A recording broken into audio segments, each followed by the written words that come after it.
story time on how my baby daddy had a baby with me by my cousin. I didn't know till months after she had the baby. So me and my cousin, we're close out of all people in my family. We was like this. So in 2023, she got evicted, lost her car, and got pregnant all within the same month. So of course she called me for help and I jumped. So she ended up moving in with me and my man, y'all. So when she moved in, we was always chilling, cooking, playing games, going out, etc. As the months going by, y'all, we all grew like a really close bond, especially going more towards her due date. Y'all remember that. So y'all, we made a nursery and bought everything that she needed. My man was always buying stuff when we go out for his nephew. I loved this shit. I thought it was cute. So fast forward to 2024 when my cousin had my nephew. He was so handsome, y'all. I love helping her take care of him. Y'all know. So after my nephew turned 4 months, my cousin, she was finally able to get her own apartment again, and we were happy for her. Remind you, this will get crazy, but y'all come back. Okay, so part two on how my baby daddy had a baby on me by my cousin.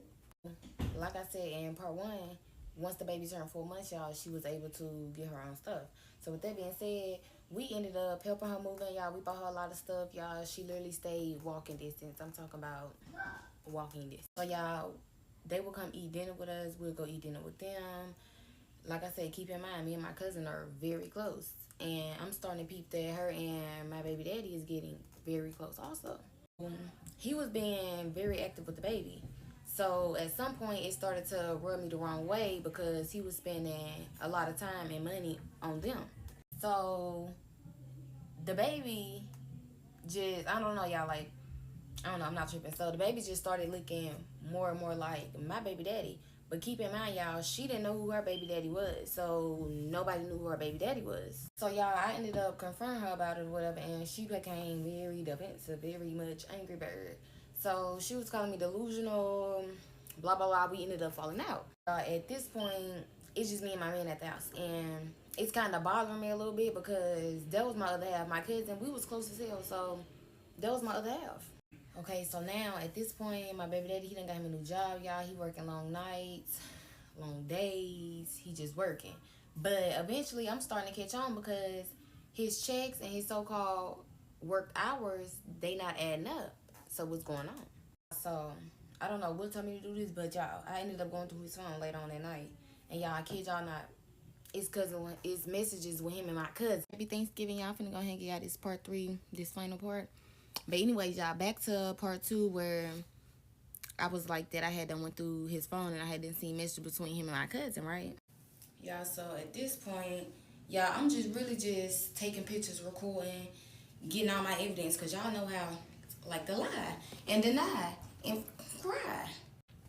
So in the midst with me, y'all, going through the phone, I ended up finding out that she was never evicted. And the new house that she got, y'all gonna believe it or not? Y'all gonna believe it? He put her in a clock it. He did that. He did that right under my nose. So anyway, y'all, so the next morning, I ended up confronting him about it, y'all. Y'all, this man did everything I said he was gonna do. Lie, cry, and deny. And he did that. And he was calling me delusional. Like I'm tripping when I just seen all the proof in his phone. So he ended up going to work, y'all. So that same hour of him going to work, I ended up sending him all the screenshots I got, proof, laid it right on out on that table. It's like Thanksgiving. So I ended up sending him all the screenshots and stuff like that, y'all. Within that same hour he went to work, baby, that maintenance man was at my house, changed them locks on that door, and I was gone, baby. I moved right on out of town, right on out the motherfucking state. I did. And y'all, so checking back on it, I think they living happily ever after. I think they is, y'all. And it's a whole lot of extra, y'all, because remember when I told y'all she stayed walking distance at her new apartment? She did. And remember when I told y'all how his work hours and his paychecks wasn't adding up? And I'm going to tell y'all why. So I ended up putting a air tag on his car that night that I was going through his phone, and I seen what I seen. So that morning, he ended up getting up to go to work or whatever. Y'all, while I'm checking the little location thing, And this man done been at this girl house 3 times. 3 times. So you playing at work, you ain't working, cause you over here trying to see this grimy, nasty. Y'all know what I was gonna say. But anyway, y'all, let me know how y'all feel about this story time. Cause yeah, this the last part, and all that just got my mind blown right now. But I had to give it to y'all, and it took me a little